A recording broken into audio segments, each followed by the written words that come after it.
Bonjour à tout le monde et bienvenue dans cette troisième vidéo qui est dédiée au perceptron. Donc aujourd'hui, on va essayer de voir le premier neurone artificiel, donc qui est un modèle très simple à comprendre. Donc ça va nous permettre d'avoir une première notion de base sur ce que c'est qu'un neurone et de pouvoir plus tard faire des extensions pour l'appliquer dans des contextes beaucoup plus généraux et réels. Donc, cette vidéo va être déroulée comme suit. Tout d'abord, on va voir les notions de base du perceptron ou premier neurone artificiel. On va essayer d'explorer son architecture, comment apprendre un perceptron et aussi quelles sont les limites de ces perceptrons. Et en deux, on va essayer de voir comment remédier à ces limites et de faire une petite implémentation en Keras, notamment en faisant de la classification et de la régression. Donc, si vous voulez avoir plus d'informations sur la classification et la régression, notamment sur tout ce qui est apprentissage supervisé, donc vous pouvez voir les vidéos que j'ai effectuées sur l'introduction à l'intelligence artificielle. Donc, essayons de définir simplement un perceptron. C'est quoi? C'est un modèle de base des réseaux de neurones donc qui permet d'apprendre une règle de classification binaire. Et ce terme est très intéressant. Donc, quand on parle de perceptron, on parle de classification binaire à partir de données étiquetées. Donc, l'objectif en gros d'un perceptron, c'est de faire de la classification, mais qui est binaire, c'est-à-dire on a deux classes. Et le perceptron ou bien le premier neurone artificiel, il s'inspire du neurone biologique. Donc, le neurone biologique, dans les grandes lignes, il fait quoi? Il prend en entrée des signaux, il traite ces signaux et va émettre un signal de sortie si un seuil d'activation est atteint. Donc, le perceptron, il va essayer de faire la même chose. Le perceptron va prendre en entrée X, donc qui est représenté ici comme un vecteur. Donc, X, c'est l'information reçue par le perceptron et qu'il doit traiter. Après avoir reçu cette information X, il va appliquer ce qu'on appelle les poids et un biais, donc W et B, qui sont propres au perceptron. Donc, le traitement va s'effectuer entre B, W et X et le résultat de ce traitement va être appliqué sur une fonction d'activation. Donc, ce sera l'entrée de la fonction d'activation. Et cette fonction d'activation va décider de la sortie du perceptron. Par exemple, le perceptron peut donner en sortie 1 si le traitement entre le B, W et le X est supérieur ou égal à 0 et moins 1 ou 0 par exemple si c'est inférieur à 0. Donc essayons de voir ça sur une figure, ce qui va être plus clair. Donc à gauche, on a un neurone biologique et à droite, on a un neurone artificiel. Donc on peut voir sur le neurone artificiel, on a l'entrée X, les poids qui sont associés à chaque XI et le B qui est associé à X0. Donc cet ensemble va être utilisé pour avoir Z, Z qui sert d'entrée à la fonction d'activation F et F qui va proposer la sortie du perceptron Y. Et mathématiquement, comment modéliser cette approche? Donc pour obtenir Z, c'est simple. Il suffit d'appliquer le produit scalaire entre W et X, donc entre les poids et l'entrée du perceptron, plus un B fois X0. Et vu que le X0 c'est égal à 1, donc ici on peut mettre B uniquement. Et le produit scalaire, ça va être les W1 X1 plus W2 X2 jusqu'à plus Wn Xn. Et cela veut dire quoi? Cela veut dire tout simplement que chaque WI va être multiplié avec l'entrée à laquelle il est associé. Et après avoir obtenu le Z, donc la fonction d'activation va venir. Donc ici, on peut prendre une fonction signe. Et signe va se baser sur Z pour pouvoir donner une sortie. Donc si Z est supérieur ou égal à 0, signe de Z va être 1. Dans le cas contraire, signe de Z va être égal à moins 1. Et pour modéliser cet ensemble, donc ces deux approches entre Z et signe de Z, ce qui permet d'avoir Y bien sûr. Donc Y est tout simplement égal à signe de produit scalaire entre W et X plus le B, le biais. Donc, pour chaque entrée que le perceptron reçoit, c'est-à-dire chaque X, le perceptron va appliquer un ensemble de traitements en utilisant ses poids et son biais et une fonction d'activation pour proposer une classe d'appartenance de X. Donc, X peut appartenir à la classe 1 ou bien X peut appartenir à la classe moins 1. Donc, pour ce faire, quand est-ce qu'on va dire que le perceptron, il fait une bonne classification? On peut dire que le perceptron classe bien les entrées uniquement si les erreurs de classification sont minimisées. C'est-à-dire, si une X ou bien une entrée, autant pour moi, appartient à la classe 1 et que le perceptron donne la classe moins 1, là on peut dire que le perceptron n'a pas donné la bonne classe, donc il y a erreur. Donc l'objectif en fait du perceptron, ça va être de minimiser cette erreur sur la classification. Et pour minimiser cette erreur, il faut apprendre nécessairement le perceptron. Le problème qui se pose, c'est comment apprendre un perceptron. Donc pour apprendre un perceptron, c'est très simple. Il suffit d'ajuster les poids et le biais du perceptron. Parce que si on regarde bien, les X, c'est juste des entrées. Mais ce qui appartient au perceptron, ce sont ses poids et son biais. C'est ce qui le représente. Et si on change les poids et le biais, là, on va voir nettement que Y peut changer. Donc, l'apprentissage d'un perceptron revient tout simplement à ajuster les poids et le biais de telle sorte que les erreurs de classification vont être minimisées. Et un algorithme très simple, c'est quoi? C'est d'initialiser ces paramètres, donc les poids et le biais, de manière aléatoire.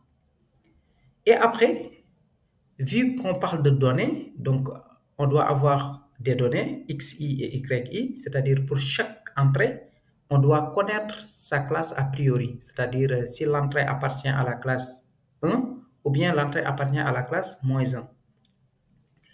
Donc pour chaque entrée avec sa classe, le perceptron va donner une prédiction, va donner pour lui la classe d'appartenance de l'entrée en utilisant la formule de base du perceptron.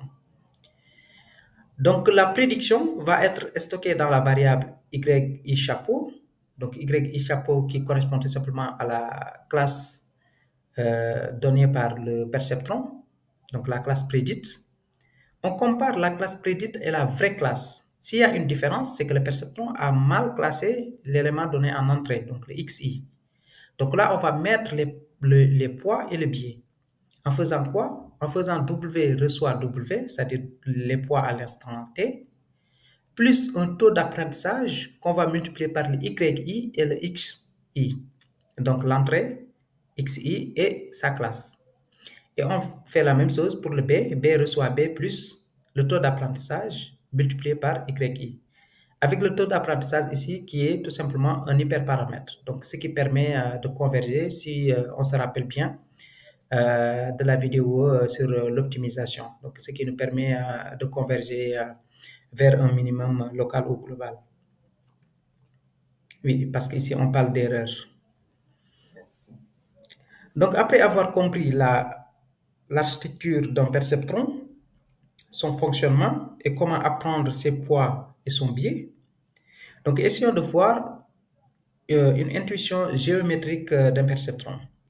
Donc si on regarde bien de manière beaucoup plus simple, avec la représentation de Z, donc qui est ici W fois X plus P, donc on voit tout simplement que le perceptron essaie de trouver une droite pour séparer les classes quand on se retrouve en deux dimensions, c'est-à-dire si l'entrée contient que X1 et X2.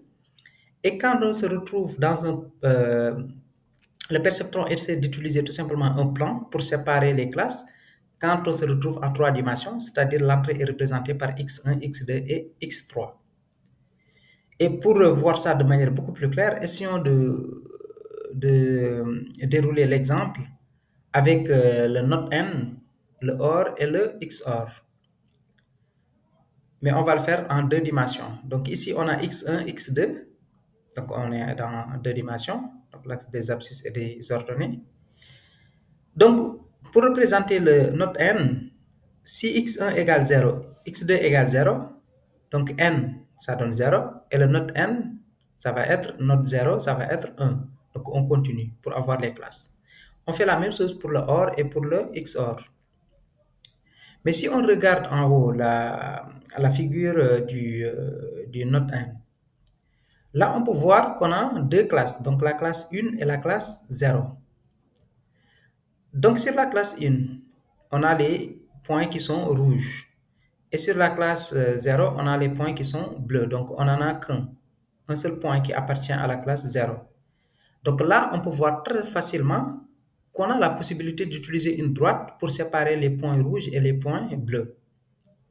Donc, pour le note n, l'utilisation d'un perceptron permet de résoudre le problème. Parce qu'on peut avoir une droite qui sépare les deux classes. Alors qu'il ne faut pas oublier que l'objectif principal du perceptron, c'est de faire de la classification binaire. Donc, de la classification binaire, on a deux classes. Ici, on a deux classes, donc le perceptron peut être utilisé parce que les données sont linéairement séparables. Donc, ici, on a une droite pour séparer les deux classes. Même chose pour le OR. Si on regarde les classes rouges et les classes bleues, on peut utiliser cette droite pour séparer les classes. Donc, c'est très simple pour le perceptron pour résoudre ce problème. Mais dans le cas du XOR, si on regarde bien la répartition des classes, les points rouges et les points bleus sont un peu mélangés. Et ici, on ne peut créer aucune droite pour séparer les deux classes, pour séparer les classes bleues et les classes rouges. C'est impossible de tracer une droite de telle sorte que dans un côté, on va retrouver les points bleus et dans un autre côté, les points rouges. Dans ce cas, on va dire que le XOR n'est pas linéairement séparable et le perceptron ne peut pas être utilisé pour résoudre un tel problème. Donc, qu'est-ce qu'on peut résumer sur cette partie? C'est que le modèle ou bien le perceptron fonctionne uniquement si les données sont linéairement séparables. C'est-à-dire si on se retrouve dans un contexte où le problème est linéairement séparable, c'est-à-dire par une droite ou bien par un plan, donc là, on peut utiliser facilement un perceptron. Mais dans le cas contraire, comme le XOR, c'est impossible d'utiliser un perceptron parce qu'il ne va pas donner un résultat pertinent. Et là, c'est ce qui nous amène à parler de limites du perceptron. Donc, le perceptron ne peut pas résoudre des problèmes non linéaires, comme le XOR. Donc, pour avoir une solution pour résoudre, parce que dans la vie courante, on n'a pas que des problèmes linéaires, malheureusement. Donc, pour résoudre ces problèmes, donc, il faut ajouter des couches, par exemple, parce que si on regarde bien, le perceptron ne contient qu'un seul neurone. Donc, il faudrait en rajouter plusieurs neurones, par exemple, ou bien plusieurs neurones avec plusieurs couches qu'on va voir dans la prochaine vidéo, en utilisant ce qu'on appelle les perceptrons multicouches. On peut aussi utiliser ce qu'on appelle des fonctions d'activation non linéaires, parce que si on regarde bien, la fonction signe nous permet d'avoir que deux valeurs, c'est-à-dire la classe 1 ou bien la classe 0, ou bien la classe 1 ou moins 1. Donc, ça dépend si on utilise moins 1 ou bien on utilise 0. Donc, se passer de la fonction signe et d'utiliser d'autres types d'activation qui peuvent être non linéaires peut être pertinent pour résoudre un peu ces limites du perceptron. Voilà, pour avoir une modélisation beaucoup plus compréhensible. Donc, au lieu de modéliser les frontières avec des droites, donc les frontières, la séparation entre les classes, on peut les modéliser on peut utiliser des frontières qui sont non linéaires. Donc, pour résoudre le cas du XOR aussi. Donc là, on peut parler aussi, en termes de limite du perceptron, qu'on n'utilise pas de rétropropagation du gradient, parce que si on regarde bien durant le processus d'apprentissage du perceptron, on n'avait pas cet aspect de minimisation d'une fonction bien précise, c'est-à-dire on ne définit pas l'objectif qu'on doit minimiser avec le perceptron. Donc ça, cela peut poser problème pour appliquer des algorithmes de rétropropagation qui peuvent être beaucoup plus puissants pour trouver un minimum local ou global. Donc le perceptron possède qu'un seul neurone, ça je l'ai déjà dit, et il peut être sensible sur des données qui sont brutées. Donc s'il y a du bruit sur les données, donc le perceptron aussi peut être induit en erreur facilement. Et le problème aussi de la fonction signe qui n'est pas différenciable, ça pose problème.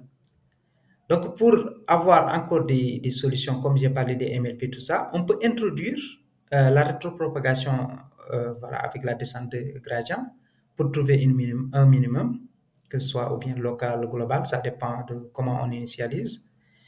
Donc, on peut utiliser aussi une fonction de perte qui est différenciable, parce que si on parle de descente de gradient aussi, on aura besoin de gradient, donc qui va être appliqué sur une fonction de perte.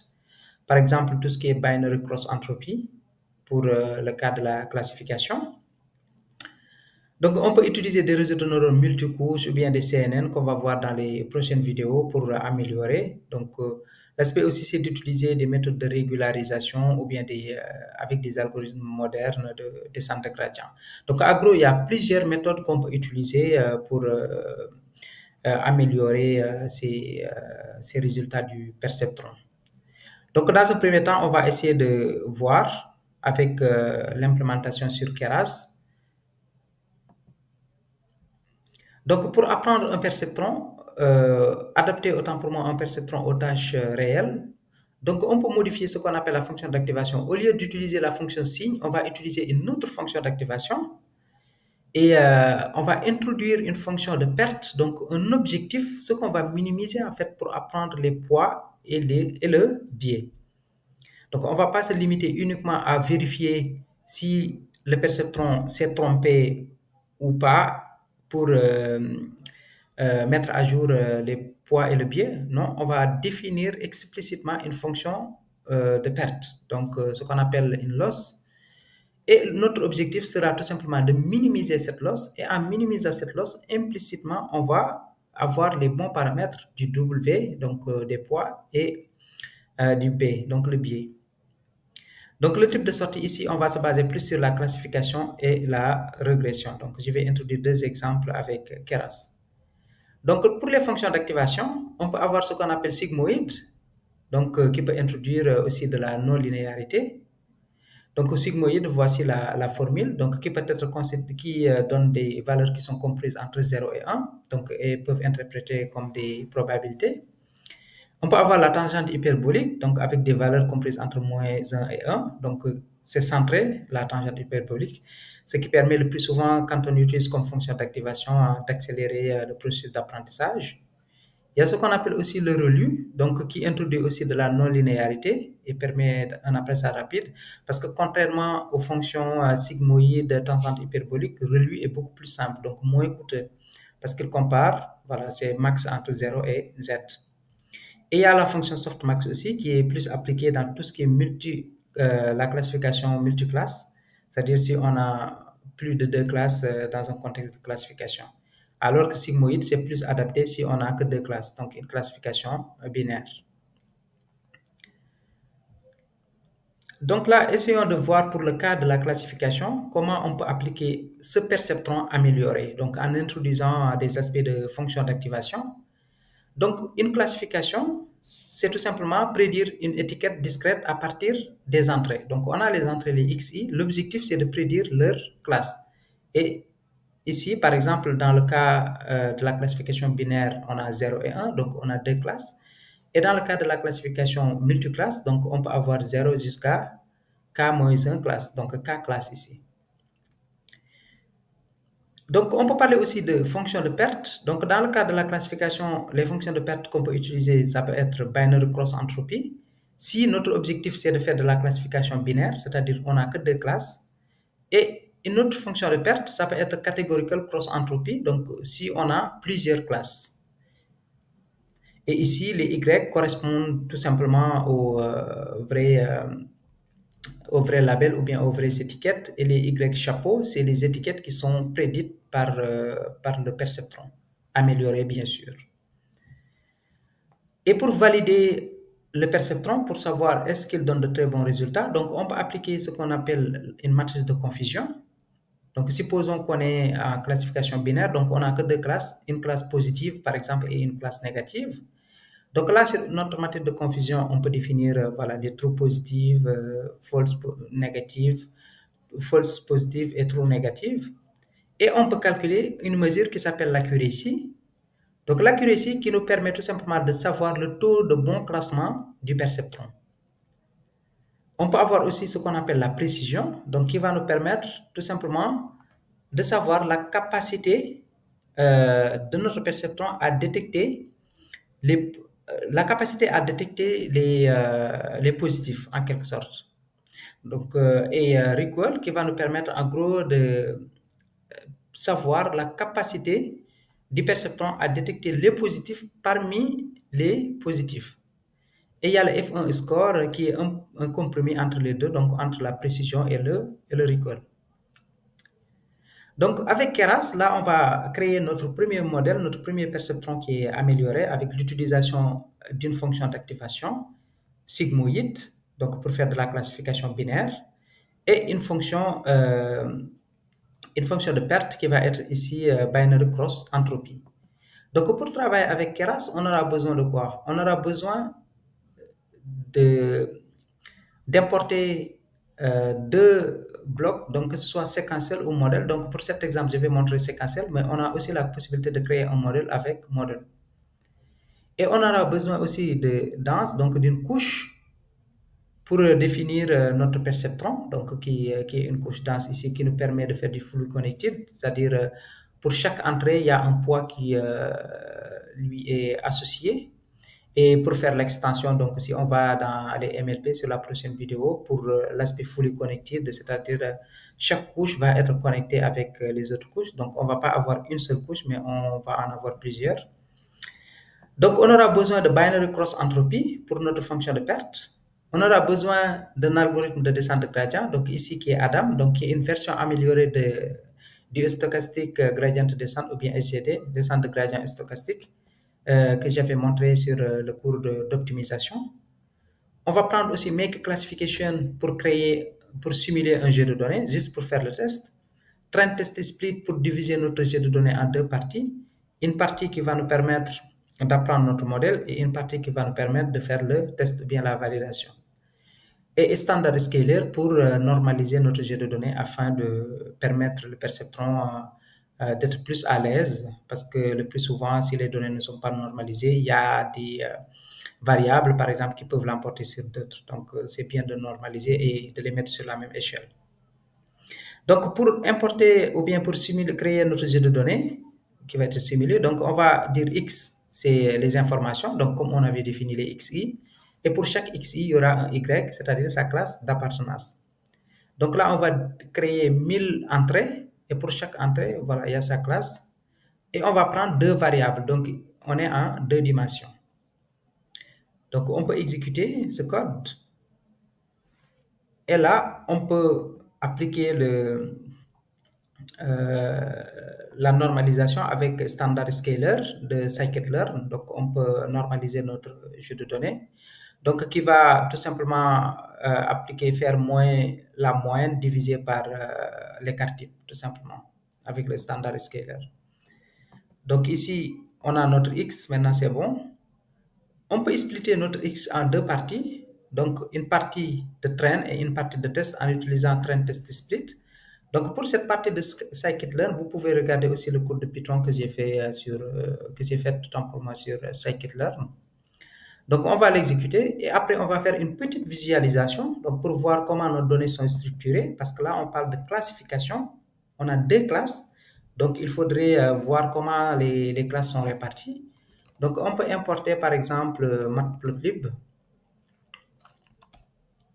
.pyplot as plt et voilà, donc là je peux exécuter directement avec la proposition. Donc là, si on regarde bien, on a deux classes, une classe bleue et une classe rouge. Et l'objectif de notre perceptron amélioré, ça va être de trouver une frontière voilà, qui permet de séparer ces deux classes. Donc pour créer notre modèle, notre perceptron amélioré, on va faire quoi? On va utiliser sequential, donc on a importé sur keras.models. On va mettre une couche qui est dense parce que le perceptron contient qu'une seule couche et dans cette couche, il n'y a qu'un seul neurone. Vu qu'il y a une seule couche, j'ai défini une seule couche dense et vu qu'il n'y a qu'un seul neurone, donc j'ai défini 1 pour dire un neurone. Je vais mettre une activation donc, qui est sigmoïde ici, vu qu'on parle de classification binaire. Donc le sigmoïde va me transformer les sorties en des probabilités. Et les entrées vont être de dimension 2. Donc, on est en 2D. Donc, notre variable x contient 2 futures. Raison pour laquelle on met input shape ici égale 2. Donc, on peut exécuter. Donc là, quelques warnings avec le input shape sur la nouvelle version de Keras.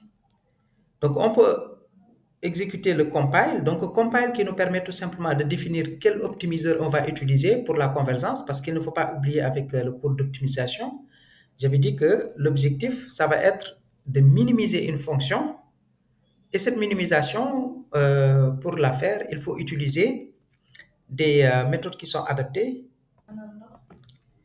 On va utiliser des méthodes qui sont adaptées. Et parmi ces méthodes, il y a les algorithmes de descente de gradient comme ADAM, SGD. Donc ici, on va utiliser ADAM avec un taux d'apprentissage donc qui va être 0.00.01. Donc là, on définit notre learning rate, on définit notre optimiseur, on définit la fonction de perte qu'on va utiliser, donc notre loss qui va être du binary cross entropy parce qu'on est en classification et on a 2 classes. Et comme métrique, c'est-à-dire comme mesure de validation, on va utiliser l'accuracy pour voir la performance de notre perceptron durant le processus d'apprentissage. Donc, on a créé le modèle, on fait model.compile, donc pour définir cet ensemble qui nous permet d'effectuer l'apprentissage, c'est-à-dire l'optimiseur et notre fonction de perte. Donc là, on peut exécuter. Et pour entraîner notre modèle, on va utiliser, on met xtrain, donc pour dire là où il va piocher les xi, et ytrain, donc on est en apprentissage supervisé, donc pour chaque x, il doit avoir son y. On définit le nombre d'époques, donc on a dit tout simplement que l'algorithme, c'est le processus d'apprentissage, c'est un processus itératif, donc ça s'exécute avec une boucle plusieurs fois. Donc on définit le nombre de fois avec époque égale 30, c'est le nombre de fois le perceptron va voir les données. Donc on va lui proposer ça 30 fois. Après, il y aura le validation date, c'est-à-dire à chaque fois que le perceptron traite toutes les informations qui se trouvent dans xtrain, il va s'auto-évaluer en utilisant le x-test et le y-test qu'on avait défini. Donc là, si on exécute, donc on peut voir facilement avec l'accuracy, donc qui est la mesure de performance, voilà, une petite évolution avec la loss, donc qui représente notre fonction de perte, qui doit être minimisée. Donc ça représente les résultats dans xtrain, donc il s'est évalué dans xtrain, et ce qu'on voit avec val, c'est l'évaluation du modèle sur le x-test, donc pour la validation. Et là, vu que accuracy c'est une mesure de performance, donc on doit la maximiser. Et vu que loss c'est une erreur, donc on doit la minimiser. Donc si on regarde bien dans le processus, donc on voit au fur et à mesure que le processus continue, le perceptron améliore ses résultats et cette amélioration est due à la mise à jour de ses poids et de son biais. Donc plus il met à jour ses poids et son biais suivant sa sortie, donc là on voit l'accuracy, on passe au départ de 0.23 jusqu'au 30e époque, on se retrouve à 0.90. Donc ça, c'est pour le train. Et pour le val, la même chose. Donc on est à 0.93. Et pour l'erreur, donc sur le train, on est à 0.3 et sur le val à 0.2 ou bien 0.25. Donc là, pour voir les poids et le biais, tout ça, on peut faire modèle.summary par exemple. Donc là, on peut voir l'ensemble des paramètres. Le modèle contient combien de paramètres? Donc il y a 11 paramètres au total. Donc les paramètres qui vont être entraînés, donc les trainable parameters, donc il y en a 3 ici. Les paramètres qui ne vont pas être no trainable, qui ne vont pas être entraînés, donc il y en a 0 ici. Et les paramètres de l'optimiseur, il y en a 8. D'accord? Voilà. Donc là, pourquoi on a 3? 3, tout simplement, 3 paramètres. Donc les WI, il y en a 2. Pourquoi il y a 2 WI? Parce que pour chaque WI, il ne faut pas oublier que là, pour chaque xi, il y a un wi qui est créé. Donc, vu qu'on est en 2 dimensions, on n'a que 2 xi, donc il y aura 2 wi. Et après, on rajoute le biais, parce que le biais, c'est un paramètre aussi, ce qui donne 3. Donc, il y a 2 wi et un biais, ce qui donne 3 paramètres pour ce cas. Donc, c'était ça la partie sur la classification. On peut faire la même chose pour la régression. Et pour la régression, ça va être quoi? Donc, le y ne va pas être une classe, 0 ou 1 par exemple, comme l'exemple précédent pour la classification, mais ici, ça va appartenir dans l'ensemble R. Donc, ça va être une valeur réelle continue. Donc là, si on veut, on peut ne pas mettre une activation avec Keras, donc on peut laisser une activation linéaire, c'est-à-dire on se base uniquement sur la sortie de Z. Au lieu de prendre f de Z, on laisse directement Z. Et pour avoir une fonction de perte, ça ne va plus être du cross-entropie, par exemple, ou bien binary cross-entropie pour la classification. On va utiliser ce qu'on appelle le MSE, donc l'erreur quadratique moyenne, donc qui nous permet de calculer ici, utiliser de la cross-entropie ou bien du binary cross-entropie. Binary cross-entropie, ce n'est pas une approche pertinente. Donc, vu que c'est des valeurs qui appartiennent à l'ensemble R, donc on peut faire directement l'écart et l'objectif, c'est de minimiser cet écart. Donc, on peut avoir MAE, voilà, MAE qui utilise la norme L1, norme in. On peut avoir aussi MSE pour utiliser la norme 2, donc la norme euclidienne. Et pour valider, donc pour voir la performance, donc dans le cas de la régression, on peut se baser sur le coefficient de détermination et essayer d'améliorer aussi ce coefficient, comme on a fait avec l'accuracy. Et pour utiliser ça sur Keras, on va faire la même chose que précédemment. Donc là, on va définir sequencer dense, donc pour créer notre neurone, Adam. Donc on fait make regression pour simuler un jeu de données. On fait train test split, donc pour diviser notre jeu de données en 2. Et standard scaler, donc qui nous permet de normaliser notre jeu de données. Donc là, qu'est-ce qu'on va faire? On crée notre perceptron. Le perceptron contient qu'une seule couche et un seul neurone. Donc on va définir ça, un neurone. Et combien de couches? Donc une seule couche. On définit la fonction d'activation qui est linéaire pour dire qu'on ne va pas transformer la sortie du neurone. Il n'y a pas d'activation qui va transformer cette sortie. Et le nombre d'entrées, c'est combien? C'est 2. Donc le input shape, ça va être 2, par exemple. Et là, on va faire la même chose. Donc le modèle, vu qu'on a défini notre modèle, on va faire modèle.compile. Donc optimiseur, on le met à Adam, donc 0.01 pour le learning rate, donc le pas d'apprentissage. On définit notre fonction d'erreur qui est MSE par exemple ou bien MAE. Donc métrique aussi, ça peut être MAE ou bien MSE. Donc l'objectif, ça va être de minimiser ça parce que c'est une erreur. Donc pour entraîner le modèle, on fait modèle.fit comme on avait fait avec le cas de la classification. On met le x-train, y-train, on définit le nombre d'époques et le validation data.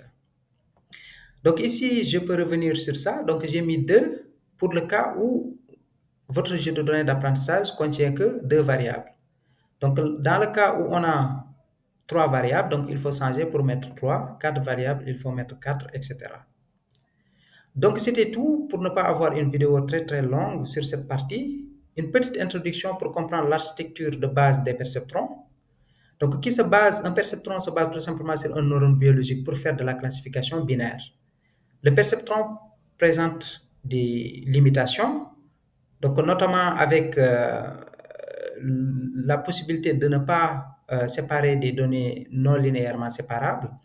Donc pour avoir des méthodes beaucoup plus efficaces, il faut améliorer ce perceptron en utilisant des fonctions d'activation, par exemple, qui sont non linéaires. Aussi en augmentant le nombre de couches, parce que le perceptron contient une seule couche, donc ici on a une seule couche, et avec un seul neurone, donc il faut augmenter le nombre de neurones, le nombre de couches pour résoudre des problèmes beaucoup plus complexes. Donc sur la prochaine vidéo, on va essayer de voir une architecture plus complexe, donc qui essaie d'étendre les perceptrons, donc qui s'appelle multilayer perceptron ou MLP, donc perceptron multicouche. Donc, on va essayer de l'utiliser et de l'appliquer aussi dans un contexte beaucoup plus réel en utilisant aussi Keras pour la partie applicative. Merci pour votre attention et à bientôt.